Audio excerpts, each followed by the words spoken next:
Sayap militan Hamas Brigade Al-Qassam mengumumkan keberhasilan mereka dalam menarget tentara musuh. Diketahui pada Minggu 27 April 2025, Al-Qassam melesatkan serangan terhadap tank tempur Israel di timur kota Gaza. Dalam pernyataan resminya, Al-Qassam menyebut bahwa mereka menargetkan tank Merkava 4. Sayap militan Hamas itu menggunakan roket anti-tank Yasin 105 dalam operasinya. Kendaraan militer Israel yang ada di lingkungan Al-Tufah itu pun meledak. Seperti diketahui, senjata yang digunakan Al-Qassam itu merupakan hasil pengembangan lokal dan menjadi simbol ketahanan perlawanan. Dikutip dari Al-Mayadin, pejuang Al-Qassam juga meluncurkan operasi darat dengan meledakkan alat peledak anti-personel. Ledakan tersebut diklaim menewaskan dan melukai sejumlah tentara Israel.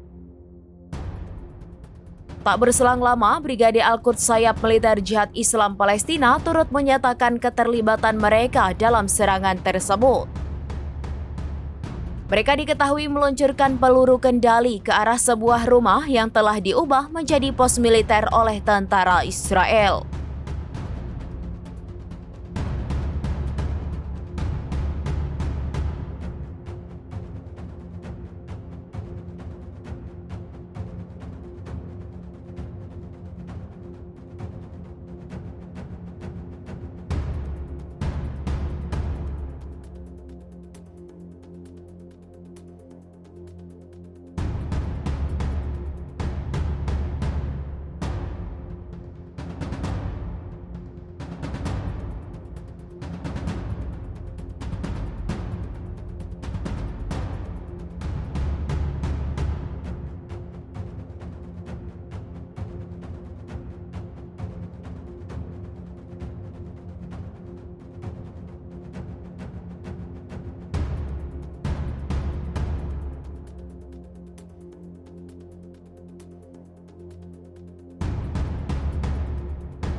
Download Tribun X sekarang, menghadirkan lokal menjadi Indonesia.